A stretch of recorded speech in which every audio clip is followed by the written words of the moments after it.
It was definitely frustrating, especially how we started the game and then being down the whole game. And like you said, once you get close, when you're right there, and all you need is one more stop, and you can't get that stop, it's definitely frustrating. Celtics win by -6. This is the Garden Report on Celtics blog and CLNS Radio. Awful. Worst joke of all time.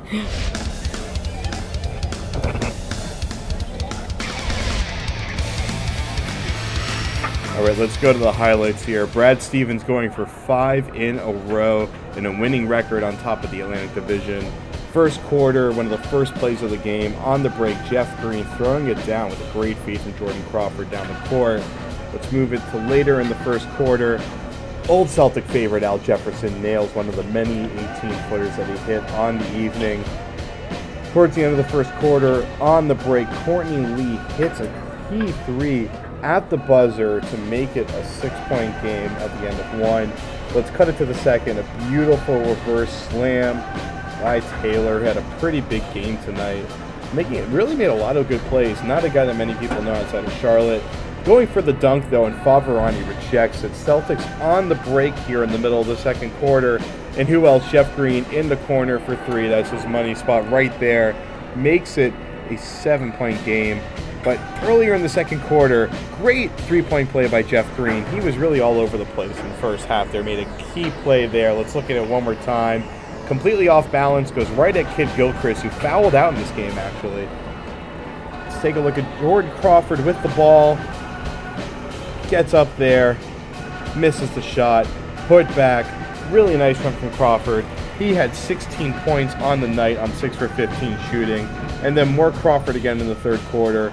I'm going to call him Air Jordan right now. That's the hang time. And one from Violet Palmer on the call. A lot of hang time shots for him tonight. He was really getting up there. And then the wraparound pass to Kelly Olynyk.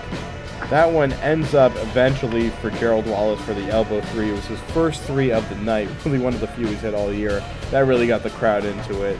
And then Brandon Bass working on the block. Celtics down by 6, 9 minutes left. Goes for the running lefty hook over Bismack Biyombo. I have never seen Brandon Bass taking a running lefty hook before. He's diversifying his offensive repertoire there. So let's go to the end of the game here. Avery Bradley with the chance to make it a 2-point game, and he turns it over. Gerald Henderson with the steal. They get the timeout while he's on the ground. Al Jefferson's happy. So Celtics lose this one, 89-83, Evans. Al Jefferson is probably the main reason why. He had 22 points. He had 11 rebounds. Definitely the main reason why. And he had a huge first half. Kind of got shut out in the third half. He went 0 for third quarter. Getting ready for hockey season. He went 0 for 2 in the third quarter, but really came alive in the fourth quarter. Kind of took over the game at the end. Yeah, it was a good matchup for him. I mean, the Celtics, they've been looking, and they still haven't found anybody who's really going to match up with opposing centers like that. I mean, we've seen it already a few times this year. We saw it with Valanciunas when they played Toronto. We saw Marcus Sol. We saw Andre Drummond. We've seen centers just pick them apart. A lot of good centers so far. There's a lot of good centers in the NBA. Yeah. Like, almost every team except for the Celtics has one. And so, like, it's kind of going to pose some problems when you face a guy like Al Jefferson. You just don't have anybody to stand up to him.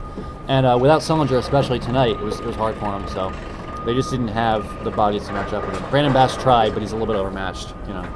Yeah, I was going to say that about Sullinger. I mean, not having him tonight, I didn't notice it at first, but then after the game, talking to a couple guys, and like, yeah, they really did miss him tonight because, I mean, he's been, you know, it's pretty much like kind of like the rock on the second unit there. Yeah. I mean, when he comes into the game, sort of sets the tone a little bit, and especially, like you said, a guy that can body up Al Jefferson, excuse me, maybe, you know, foul him hard or something like that, you know, maybe keep him in check a little bit. I thought Jefferson just kind of had his way.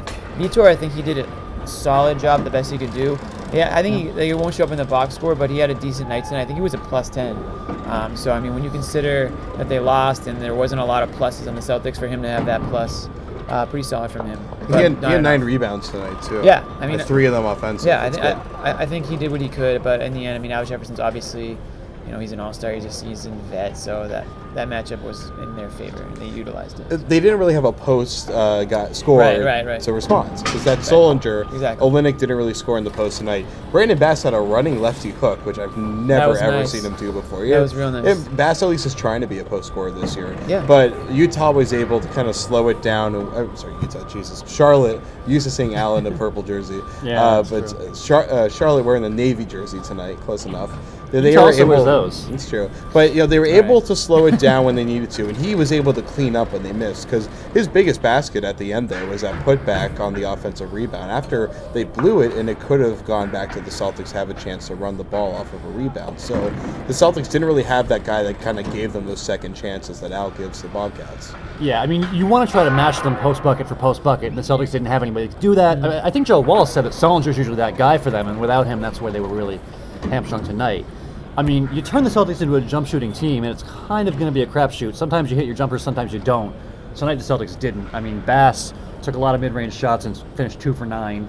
Favorani took some mid-range jumpers. He was 2 for 8. I mean, they just weren't getting the ball inside, and it was just kind of feast or famine jump shot All that games. said, the points in the paint were pretty much similar.